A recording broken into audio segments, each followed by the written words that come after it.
تہجد کی نماز میں تو انسان کو خیر ملتی ہے. جو بندہ اللہ سے خیر لینا چاہے وہ تہجد کے وقت اٹھے اور اللہ سے مانگے، اللہ جھولیاں بھر دیتے ہیں. حدیث پاک میں ہے، اللہ تعالیٰ فرماتے ہیں حل من سائل فأعطی لا، ہے کوئی سوال کرنے والا کہ جسے میں عطا کروں. جب بادشاہ اعلان کروا رہا ہے کوئی مانگنے والا جسے عطا کیا جائے، اور مانگنے والے سوئے پڑے ہوتے ہیں، تو ان کو کیسے ملے گا؟ تو تہجد کے وقت میں چاہے آپ 15 منٹ پہلے اٹھیں، آدھا گھنٹہ پہلے اٹھیں، اٹھ کے 4 رکعت پڑھ کے اللہ سے مانگنے والوں کی فہرست میں اپنا نام ضرور لکھوائیں، فقیروں کی فہرست میں اپنا نام ضرور شامل کر لیں. جب عشق سکھاتا ہے آداب سحرگاہی، جب عشق سکھاتا ہے آداب سحرگاہی، کھلتے ہیں غلاموں پر انداز شہنشاہی. عطار ہو رومی ہو راضی ہو غزالی ہو، کچھ ہاتھ نہیں آتا بے آہ سحرگاہی. کوئی بھی ہو جب تک تہجد کا پابند نہیں بنے گا، اس کو اللہ تعالیٰ کے وہ معارف نصیب نہیں ہوں گے. تو اگر وہ معارف حاصل کرنا چاہتے ہیں، ہمیں اپنی تہجد کی نماز کو پکا کرنا پڑے گا. مرد بھی نماز کو پابندی سے پڑھیں، عورتیں بھی نماز کو پابندی سے پڑھیں. یہ سب سے افضل نماز ہے سالکین کے لیے، تہجد کی نماز. پھر اس کے بعد اشراق کی نماز ہے. اشراق کی نماز یہ ہے کہ انسان فجر کی نماز پڑھے، پھر اپنی جگہ پر بیٹھے ہوئے تلاوت کرے، تسبیحات پڑھے، اور جب سورج ایک نیزہ اوپر آ جائے تو اس وقت 2 رکعت 4 رکعت نوافل پڑھ لے. وہ اشراق کی نماز کہلاتی ہے. اور حدیث پاک میں ہے کہ اس نماز کو پڑھنے پر اللہ بندے کو ایک حج اور ایک عمرے کا ثواب عطا فرماتے ہیں. ہم تو ثواب کی خاطر پڑھتے ہیں نا، لیکن جو اللہ والے ہوتے ہیں نا، وہ ثواب کی خاطر پڑھتے ہیں، مزے کی خاطر پڑھتے ہیں. ان کو ثوابوں کی طلب کم ہوتی ہے، اپنے محبوب سے محبت کا تعلق نبھانے کا ان کو شوق زیادہ ہوتا ہے. حضرت خواجہ مجذوب رحمۃ اللہ فرماتے ہیں بندگی سے ہمیں تو مطلب ہے، بندگی سے ہمیں تو مطلب ہے، ہم ثواب و عذاب کیا جانے. بندگی سے ہمیں تو مطلب ہے، ہم ثواب و عذاب کیا جانے. کس میں کتنا ثواب ملتا ہے، عشق والے حساب کیا ہے. عشق والوں کو ان حسابوں کا کیا پتا، وہ تو اللہ کی محبت میں نوافل پڑھ رہے ہوتے. اگر اشراق کے نوافل پڑھنے کی عادت پڑ جائے تو پھر اس کے بعد صلاۃ الضحیٰ، جس کو چاشت کی نماز کہتے ہیں، یہ دن کے 9 بجے جب سورج اتنا اوپر آ جاتا ہے کہ زمین گرم ہوتی ہے، ننگا پاؤں رکھنے سے پاؤں جلنے شروع ہو جاتے ہیں، اس وقت سے یہ ٹائم شروع ہوتا ہے اور پھر زوال سے 1 گھنٹہ پہلے تک یہ رہتا ہے. اس کو صلاۃ چاشت کہتے ہیں. یہ اگر 2 رکعت بھی پڑھ لے تو بہت اچھا، ورنہ 12 رکعت تک پڑھ سکتے ہیں. اس میں اللہ نے روزی کی برکت رکھی ہوئی ہے. چنانچہ جو بندہ چاشت کی نماز پڑھتا ہے، اللہ تعالیٰ اس کو برکت والی روزی عطا فرما دیتا. اب بہت سارے لوگ اپنے دفتروں کی وجہ سے یہ لمبی نماز تو نہیں پڑھ سکتے، مگر کم از کم 2 رکعت تو پڑھنی چاہیے، انٹری تو ہو جانی چاہیے. بلکہ فقہا نے تو یہاں تک لکھا ہے کہ اگر یہ بندہ دفتر میں اتنا مصروف ہو جاتا ہے کہ وہاں اس کے لیے نفل پڑھنا ممکن نہیں ہوتا، تو اشراق کے وقت میں 2 رکعت نفل اشراق کی نیت سے پڑھ لے اور 2 رکعت نفل چاشت کی نیت سے پڑھ لے، اللہ اس کو بھی قبول فرما لیں گے. تو اشراق اور چاشت تو اس طرح ہو گئی. پھر اس کے بعد تیسری نماز ہے جس کو صلاۃ اوابین کہتے ہیں. وہ مغرب کے بعد 6 رکعت پڑھنی ہوتی ہیں نفل، مغرب اور عشاء کے درمیان میں. کوئی مشکل نہیں، اگر انسان ہمت کر لے تو پڑھ سکتا ہے. 6 رکعت نفل پڑھنے پہ 5 منٹ لگتے ہیں یا 6 منٹ لگتے ہیں، لیکن اجر پتہ ہے کتنا؟ حدیث پاک میں ہے کہ جو بندہ اوابین کے 6 رکعت نفل پڑھتا ہے، اللہ اس کو 12 سال کی عبادت کا ثواب عطا فرما دے. 6 رکعت پڑھنے پر 12 سال کی عبادت کا ثواب ملا تو سوچئے یہ کتنا بڑا انعام ہے. جو لوگ حفاظ ہیں وہ تہجد میں قرآن پڑھا کریں، منزل جو ہوتی ہے نفلوں میں. اگر تہجد میں اٹھنا مشکل ہے تو پھر دوسرا طریقہ مغرب اور عشاء کے درمیان 2 رکعت 4 رکعت میں اگر ایک پارہ پڑھ لیں تو ان کے قرآن پاک کی منزل پکی رہے گی ہمیشہ. اور رات کی نماز کو تہجد کی نماز کہتے ہیں. تو گویا 5 فرض نمازیں ہوئیں اور 4 نفل نمازیں ہوئیں، اشراق، چاشت، اوابین، تہجد. تو جیسے عام لوگ 5 فرض نمازوں کا اہتمام کرتے ہیں، جو سالکین ہوتے ہیں ان کو 9 نمازوں کا ایسے اہتمام کرنا چاہیے. ان کے لیے یہ 4 نمازیں بھی محبت کی بنا پہ فرض کی مانند ہوتی ہیں نفل نمازیں، لیکن محبت کے میدان میں وہ اس طرح اس کو ادا کرتے ہیں جیسے فرض ہوتا ہے. پھر اس کے بعد بھی کچھ نمازیں ہیں. انسان جب وضو کرتا ہے تو تحیت الوضو 2 رکعت نفل پڑھنے وہ بھی مسنون ہے. مسجد میں داخل ہوتا ہے تو 2 رکعت تحیت المسجد پڑھنا یہ بھی مسنون ہے. تو ان نمازوں کو بھی پڑھنا چاہیے. جب موقع ملے تحیت الوضو پڑھیے، تحیت المسجد پڑھ لیجئے. پھر اگر انسان سے کوئی غلطی ہو گئی تو صلاۃ التوبہ 2 رکعت توبہ کے پڑھنا یہ بھی حدیث سے ثابت ہے. پھر اگر اللہ نے کوئی نعمت عطا فرما دی تو 2 رکعت شکرانے کے ادا کرنا یہ بھی حدیث پاک سے ثابت ہے. ان نمازوں کو جتنا آپ پڑھ سکتے ہیں اتنا پڑھیں، ان کا اجر ملے گا، اس کے بدلے فرض قبول ہو جائیں گے، اور قیامت کے دن اللہ تعالیٰ بندے کو نبی علیہ السلام کی رفاقت عطا فرمائیں گے اور اونچا مرتبہ عطا فرمائیں گے. اور ایک خاص نقطہ ان نوافل کو پڑھنے کے لیے یہ ہے کہ نوافل کو چھوڑا نہ کریں. کیوں؟ ہم نہیں جانتے کس جگہ کا کیا ہوا ہمارا سجدہ ہمارے اللہ کو پسند آ جائے. تو یہ سوچا کریں کہ ہو سکتا ہے یہ جو نفل نماز میں پڑھ رہا ہوں میرا یہ سجدہ میرے مالک کو پسند آ جائے.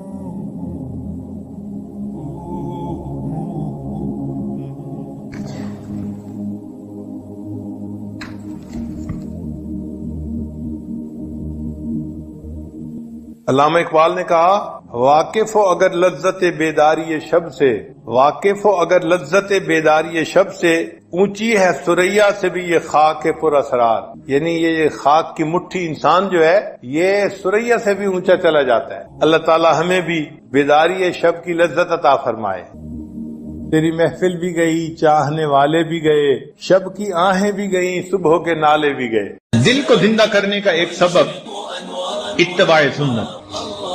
ہر کام نبی علیہ السلام کی سنت کے مطابق کرے. ہر کام، کھانا پینا، چلنا پھرنا، اٹھنا بیٹھنا، رفتار گفتار کردار، ہر چیز نبی علیہ السلام کی سنت کے مطابق. ہمارے سلسلہ عالیہ نقشبندیہ میں اس کا بہت اہتمام بتایا جاتا ہے. چھوٹے سے چھوٹا عمل، بڑے سے بڑا عمل، کوئی عمل بھی سنت کے خلاف نہیں ہونا چاہیے. ہر وقت نظر اس چیز کو تلاش کرتی رہے کہ میں نے اس عمل میں کیسے کرنا ہے. اور اس کا بہترین طریقہ یہ بھی ہے کہ مسنون دعائیں یاد کر لیجئے. کتابیں مل جاتی ہیں چھوٹی سی، نبی علیہ السلام کی مسنون دعائیں، پیارے نبی علیہ السلام کی پیاری دعائیں، ان کو یاد کر لیں اور جس موقع پر پڑھنے کی دعا ہو اس پر پڑھتے رہیں. جو لوگ کہتے ہیں نا جی کہ وقوف قلبی نہیں رہتا، وہ دوسرے لفظوں میں بتا رہے ہوتے ہیں جی کہ میں مسنون دعا کی پابندی کوئی نہیں کرتا. اس لیے کہ مسنون دعا کی پابندی کرنے کا انعام یہ ملتا ہے کہ انسان ہر وقت اللہ کی طرف متوجہ رہتا. کھانا کھانے کی دعا، کھانے کے بعد کی دعا،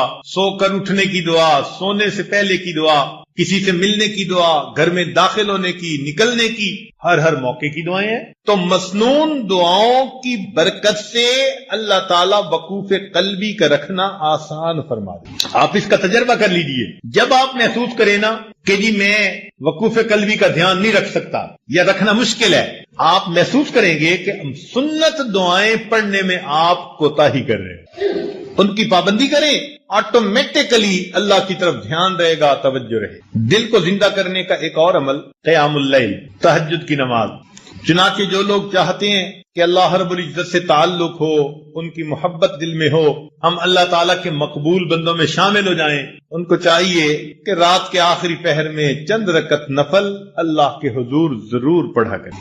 اللہ تعالیٰ فرماتے ہیں والذین یبیتون لربہم سجدا وقیاما. حدیث پاک میں آتا ہے افضل الصلاۃ بعد المکتوبۃ قیام اللیل، کہ 5 فرض نمازوں کے بعد سب سے افضل نماز تہجد کی نماز ہے.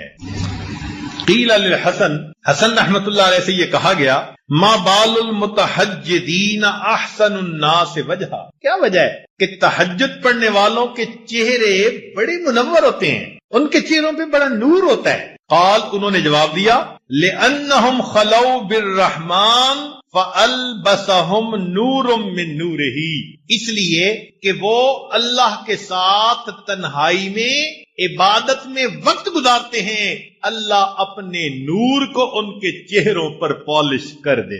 ایک بزرگ فرمایا کرتے تھے کہ حضرت، ان کے پاس ایک بندہ آیا، اس نے کہا کہ حضرت مجھے رات تہجد کی توفیق نصیب نہیں ہوتی، کوئی عمل بتا دے. انہوں نے آسان سا جواب دے دیا، فرمانے لگے اے دوست تو اپنے دن کے اعمال کو سنوار لے، اللہ تعالیٰ تجھے رات کے اعمال کی توفیق عطا فرما دے. ہم دن میں جو نافرمانیاں کرتے ہیں نا، ان کی وجہ سے رات کی عبادت سے محروم کر دیے جاتے. فقال لا تعصه بالنهار، تو دن میں اللہ کی نافرمانی نہ کر. وَهُوَ يُقِيمَكَ بَيْنَ يَدَيْهِ بِاللَّيْلِ، تو دن میں اس کی نافرمانی نہ کر، وہ تجھے رات میں قیام کی توفیق عطا فرما. یروان سفیان ثوری رحمۃ اللہ سے یہ بات منقول ہے، فرماتے تھے کہ حرمت قیام اللیل 5 اشہر بذنب اصبتہ، ایک مرتبہ ایک گناہ مجھ سے سرزد ہو گیا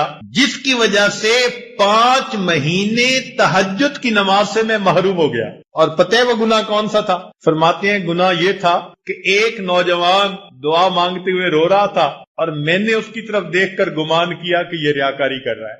میں نے اپنے دل میں اتنا سوچا ریاکاری کر رہا ہے. اس بدگمانی کے گناہ کی وجہ سے اللہ نے 5 مہینے تہجد سے مجھے محروم کر دیا. اور ہم کتنی بدگمانیاں کرتے ہیں لوگوں کے بارے میں بھائی، ہر کسی سے بدگمان الا ماشاء اللہ. پھر کہتے ہیں جی تہجد نہیں ملتی. اور پھر بعض دوست تو ایسے ہیں جو بڑے مطمئن ہوتے ہیں، اور جی ہم سارا دن مدرسے میں قرآن پڑھاتے ہیں، حدیث پڑھاتے ہیں، رات تہجد نہ پڑھی تو کیا ہوا، ثواب تو مل ہی جاتا ہے. تو بھئی صحابہ کرام سارا دن سبزیاں بیچتے تھے، جو وہ رات کو تہجد کا اتنا اہتمام کرتے تھے وہ کیا کرتے تھے؟ وہ بھی تو سارا دن دین کے کام میں لگے رہتے تھے نا. فرسان بالنہار ہوتے تھے اور پھر اللہ ان کو رہبان باللیل بنا دیا.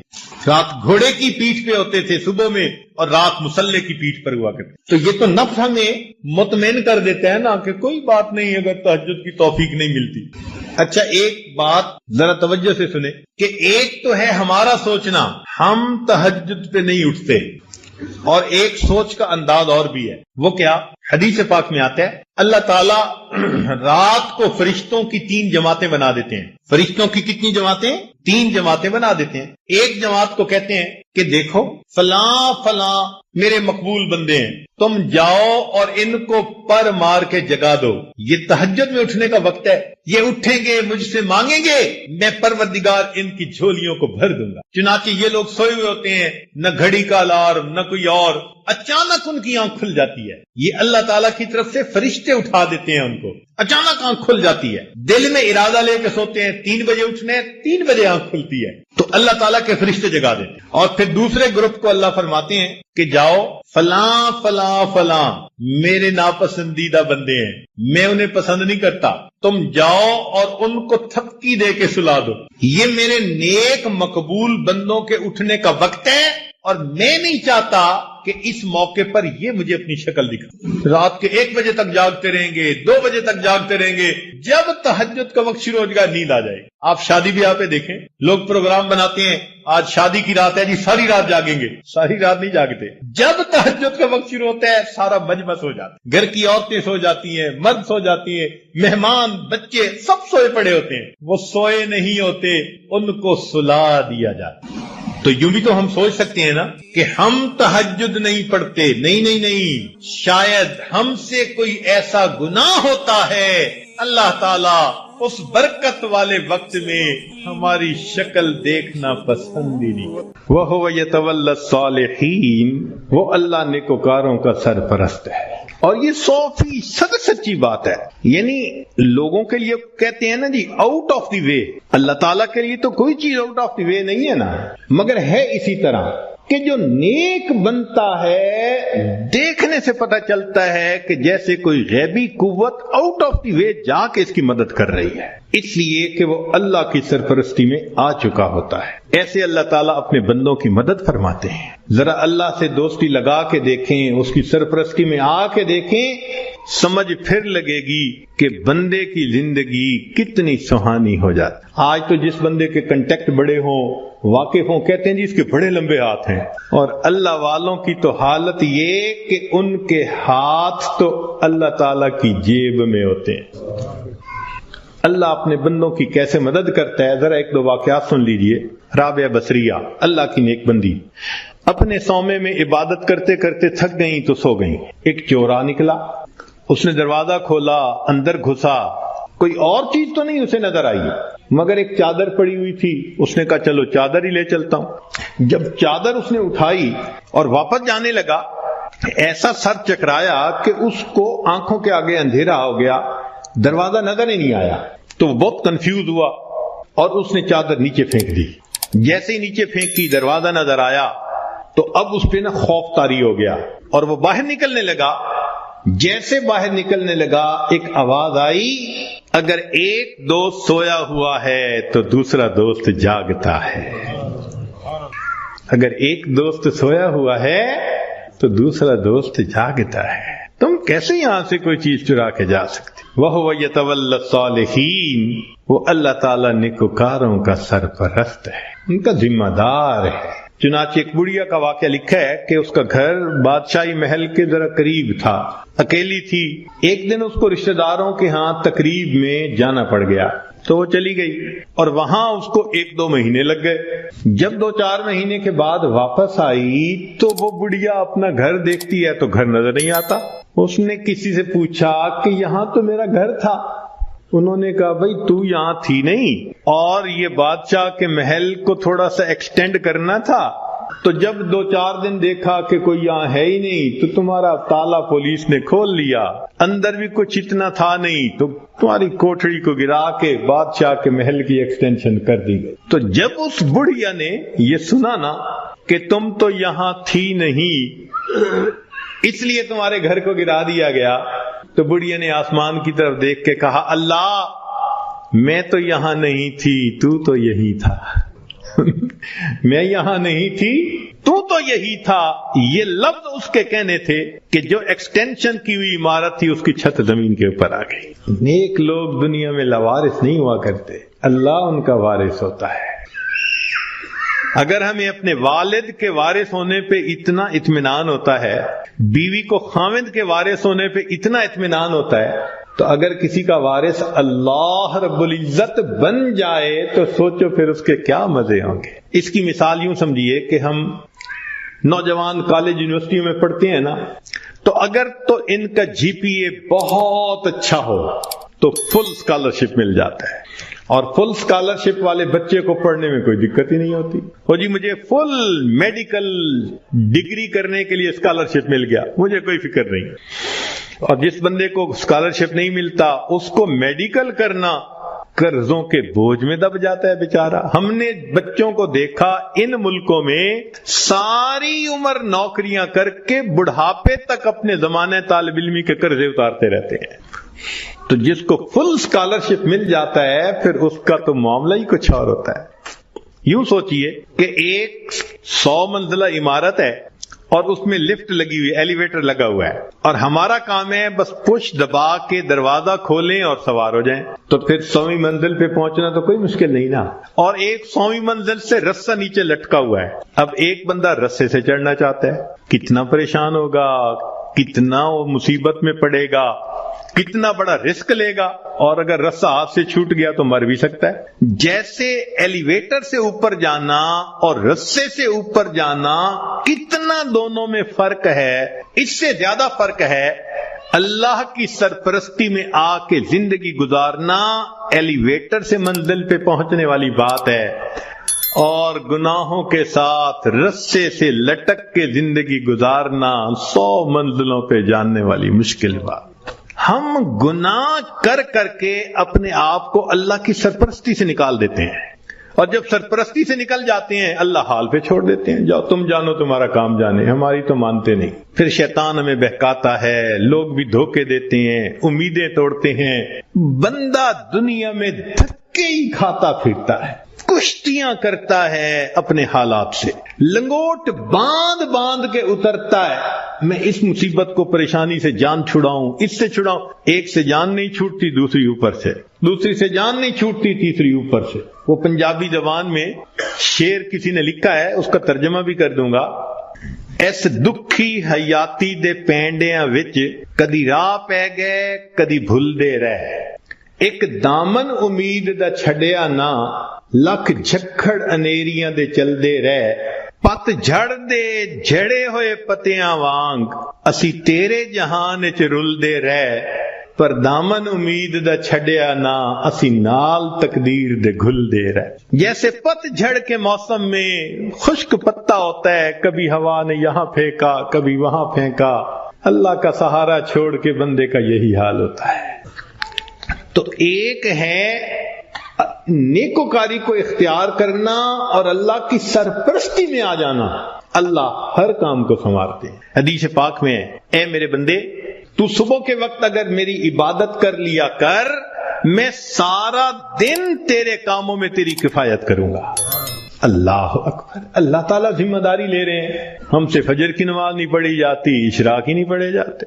ہم سے زیادہ کون پاگل ہوگا کہ جس کے ساتھ اتنا بڑا اللہ نے وعدہ کر لیا اور ہم اس وعدے سے فائدہ نہیں اٹھا پا رہے. ایک بچہ بھی ہم سے زیادہ عقل مند کہلائے گا. کیوں ہم پریشانیوں کی زندگیوں میں پڑ گئے ہیں؟ اس لیے کہ نفس کی خواہشات پوری کرتے ہیں. تو نفس کی خواہشات پوری کر کے، گناہ کر کے اللہ کی سرپرستی میں نکل جانا، یہ کہاں کی عقل مندی ہے؟ اور گناہوں کو کر کے کہاں کا سکون ملتا ہے؟ حضرت مفتی محمد شفیع رحمۃ اللہ علیہ فرمایا کرتے تھے کہ تم جتنا چاہو گناہ کرو، تم جتنا چاہو گناہ کرو، اگر اللہ نے تمہاری اسی زندگی کو دوزخ کی مانند نہ بنا دیا تم میرا نام بدل دینا. اور واقعی ایسا ہوتا ہے. جو گناہوں کا استغفار اسی کو دیکھا، اجی مر جاتے تو اچھا تھا. اس کا مطلب اتنا تو پریشان ہے نا. دنیا کی زندگی ایسے ہوتی ہے جیسے جہنم میں ہوتا ہے وہ بندہ. تو گناہوں کے راستے پہ اطمینان نہیں ہے. اطمینان، سکون، کامیابیاں، سکھ اگر دیکھا تو وہ نیکی کے راستے پہ دیکھا. وَهُوَ يَتَوَلَّى الصَّالِحِينَ، وہ اللہ تعالیٰ نیکوکاروں کا سرپرست ہے. اللہ تعالیٰ تو چاہتے ہیں میرے بندے تمہیں میں اتنا دوں کہ تم بس کرو، مگر میرے نعمتوں کا شکر ادا کرو. ہم نعمتیں لینے کو تو تیار ہیں، شکر کرنے کی فرصت نہیں، نماز پڑھنے کے لیے فرصت نہیں. اللہ نے فرمایا کہ تم غیر محرم سے نظر کی حفاظت کرو، میں عبادت میں لذت عطا کروں گا. نظر کی حفاظت نہیں ہوتی، دعائیں مانگتے ہیں اللہ نماز کی حضوری عطا فرما دے. بھئی نماز کی حضوری کیسے ملے گی جب اس کی شرط ہی پوری نہیں ہوئی؟ جب نگاہوں نے جھکنا ہی نہیں سیکھا تو نماز کی حضوری تو آؤٹ آف کوسچن ہے نا. پھر تو ہم سوچیں کہ ہم خود بخود پریشانیوں کے راستوں پہ چل رہے ہیں، کانٹوں کے راستوں پہ چل رہے ہیں اپنے نفس کی خواہشات کی وجہ سے. اللہ تعالیٰ اسی لیے اپنے بعض بندوں کو خوب دیتا ہے. کیوں؟ کہ میرا شکر ادا کریں.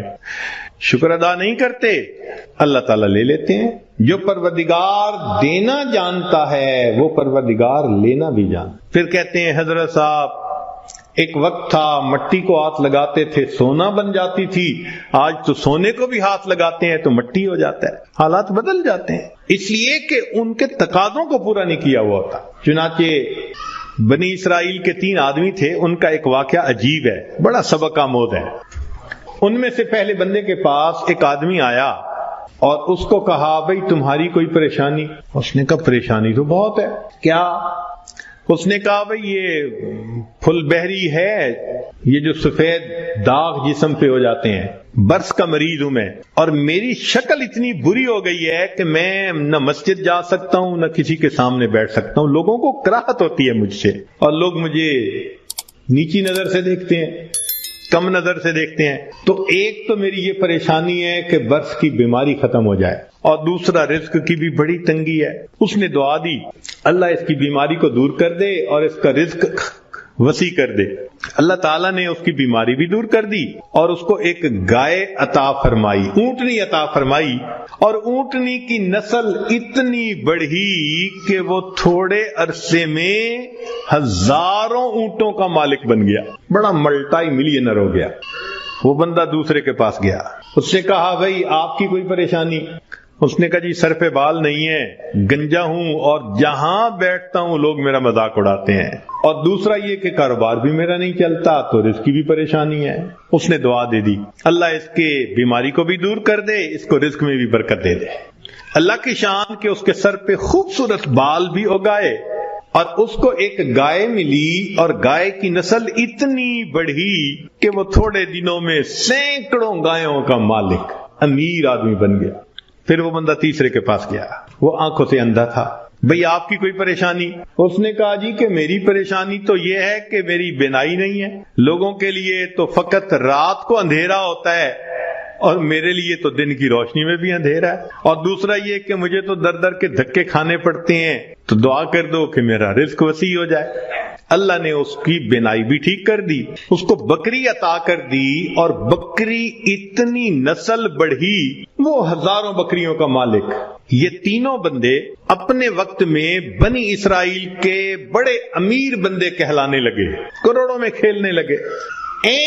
جب ان کی شہرت تھی، عزت تھی، مال و دولت کی ریل پیل تھی، تو اب پہلے کے پاس وہ بندہ آیا اور کہنے لگا کہ بھئی میں محتاج ہوں اور اللہ کے نام پہ آپ سے مانگنے کے لیے آیا ہوں، اللہ ہی نے آپ کو سب کچھ دیا ہے، آپ کے پاس تو کچھ نہیں تھا، تو پلیز آپ مجھے کچھ اللہ کے نام پہ دے دیں۔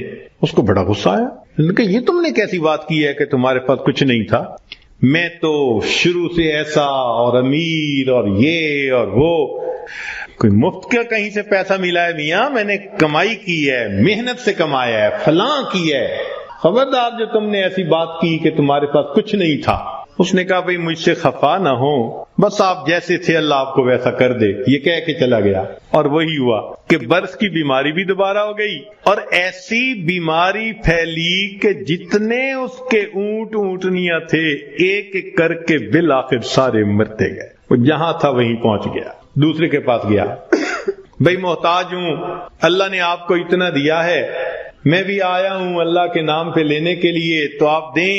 ایک وقت تھا آپ کے پاس کچھ نہیں تھا، پھر اللہ نے آپ کو دیا، آج اتنا کچھ ہے۔ اس کو بڑا غصہ آیا، تو کون ہوتا ہے بات کرنے والا؟ بھائی میرا تو باپ ایسا، میرا تو دادا ایسا، پردادا ایسا، میاں میں نے تو فلاں ڈیل ایسی کی تھی، فلاں موقع پہ میں نے ایسا بزنس کیا تھا، اسٹریٹجی ایسی بنائی تھی، تب مجھے پیسے ملے، کوئی کہیں سے مفت کے مل گئے ہیں؟ خبردار جو تو نے کوئی ایسی بات کی۔ اس نے کہا بھئی مجھ سے خفا نہ ہو، اچھا آپ جیسا تھے اللہ آپ کو ویسا کر دے، یہ کہہ کے چلا گیا۔ نتیجہ یہ کہ سر کے بال بھی اس کے ختم، اور جتنی گائیں تھیں وہ ساری کی ساری بالآخر مر گئی، جہاں تھا وہیں پہنچ گیا۔ پھر یہ تیسرے کے پاس گیا، اس کو جا کے کہا کہ بھئی محتاج ہوں، فقیر ہوں، اللہ کے نام پہ مانگنے آیا ہوں، جس اللہ نے آپ کو دیا، آپ کے پاس تو کچھ نہیں تھا، آج اتنا کچھ اللہ نے دیا ہے تو بھئی مجھے بھی دے دیں۔ جب اس نے یہ بات کہی تو سننے والے بندے کی آنکھوں میں آنسو آ گئے۔ اس نے کہا تم نے بالکل سچ کہا، میں اندھا تھا، در در کے دھکے کھاتا تھا، لوگوں سے بھیک مانگتا تھا، کوئی خدا کا بندہ آیا، اس نے مجھے دعا دی تو اللہ نے میری بینائی بھی ٹھیک کر دی، اور مجھے ایک بکری رب نے دی تھی، پھر اس ایک بکری میں اللہ نے برکت ڈال دی۔ آج تو میاں دو پہاڑوں کے درمیان جتنی بکریاں پھر رہی ہیں یہ ساری میری ہیں، تم آج اللہ کے نام پہ مانگنے آئے ہو، جتنی بکریاں دل چاہتا ہے اس وادی میں سے تم لے کے چلے جاؤ۔ جب اس نے یہ بات کہی تب اس مانگنے والے نے کہا کہ میں تو فرشتہ ہوں، اللہ تعالیٰ نے 3 بندوں کے پاس امتحان کے طور پر بھیجا تھا، 2 اپنی اوقات کو بھول گئے، تو نے اپنی اوقات کو یاد رکھا، اللہ تجھے تیرا رزق نصیب فرمائے۔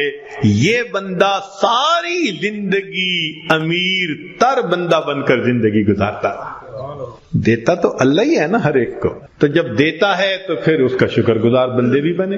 مگر ہم نہ شکریاں کرتے ہیں، گناہ کرتے ہیں، جس وجہ سے پھر مصیبت کو دعوت دیتے ہیں۔ تو راستے زندگی گزارنے کے 2 ہیں، ایک ہے نیکوکاری کا راستہ، ایک ہے بدکاری کا راستہ، منمانی کا راستہ۔ اگر آپ غور کریں تو آج کے دور میں منمانی کی زندگی گزارنے والے بہت زیادہ، اور ہر حال میں اللہ کی مان کے چلنے والے بہت تھوڑے۔ نتیجہ کیا ہے؟ مسائل حل نہیں ہو رہے، پریشانیاں بڑھتی جا رہی ہیں، ادھر ذلت ادھر ذلت، ادھر پریشانی ادھر پریشانی۔ اس کی وجہ یہ ہے کہ ہم نے اپنے آپ کو اللہ کی سرپرستی میں دیا ہی نہیں۔ اگر دے دیتے تو دنیا میں اللہ ہمارے تمام غموں کے لیے کافی ہو جاتا۔ ہماری مثال تو وہ ہے کہ کوئی بلینر انسان ہو اور اس کا بندہ چپڑاسی کی نوکری کے لیے درخواست دیتا پھرے، تو ہر بندہ کہے گا یار تمہارا باپ تو بلینر ہے، اور تم پی این کی جاب کے لیے درخواست دے رہے ہو، سویپر کی جاب کے لیے، یہ کیا؟ وہی حال ہے۔ اللہ تعالی ہمیں اپنے سرپرستی میں لینے کے لیے وعدہ فرما رہے ہیں، اور ہم اللہ کے وعدے پر آنے کی بجائے خود دنیا کے جھمیلوں میں اپنے رزق کو تلاش کرنے میں لگے ہوئے ہیں۔ یاد رکھیے گا، اللہ فرما برداروں کو بھی رزق دیتا ہے، اللہ نافرمانوں کو بھی رزق دیتا ہے۔ اللہ تعالیٰ فرما برداروں کو بھی رزق دیتا ہے اور اللہ تعالیٰ نافرمانوں کو بھی رزق دیتا ہے، مگر فرق ہے۔ ایک ہوتا ہے کہ آپ نے پرندے کو پنجرے سے نکالا اور پیالے کے اندر دانے ڈال کے اس کے سامنے رکھ دیا، اب وہ اسی پیالے میں سے کھا رہے آرام مزے سے۔ یا آپ نے پنجرے سے مرغی کو نکالا اور یوں دانے پھینک دیے تو وہ دانے چگ رہی ہے مگر دانے اس کو مل رہے ہیں۔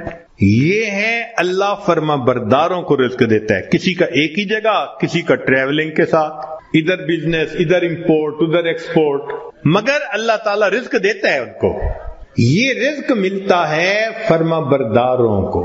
اور ایک رزق ہوتا ہے کہ آپ نے اگر چوہے کو پھنسانا ہو تو اس کو بھی تو آپ کنڈی کے اندر گوشت کا ٹکڑا لگا کے رکھتے ہیں، پنیر کا ٹکڑا، یہ بھی رزق تو مل رہا ہے نا، مگر کس کے لیے؟ کہ یہ ہمیشہ کے لیے پھنسے قابو آئے۔ تو نافرمانوں کو بھی اللہ رزق دیتے ہیں مگر چوہے کی طرح کہ یہ پکڑا جائے گا، اس کی گت بنائیں گے۔ اب ہم سوچیں کہ ہم فرما برداروں کا رزق لیتے پھر رہے ہیں یا نافرمانوں کی طرح رزق کماتے پھر، معاملہ تو ہمارے اوپر ہے۔ اللہ تعالیٰ فرماتے ہیں الیس اللہ بکاف عبدا، کیا اللہ اپنے بندے کے لیے کافی نہیں ہے؟ کتابوں میں لکھا ہے اے بندے، ایک تیری مرضی ہے، ایک میری مرضی ہے، اگر تو چاہے کہ تیری مرضی پوری ہو میں تجھے تھکا بھی دوں گا، تیری مرضی کو بھی پورا نہیں ہونے دوں گا، اور اگر تو چاہے کہ میری مرضی پوری ہو تو میرے بندے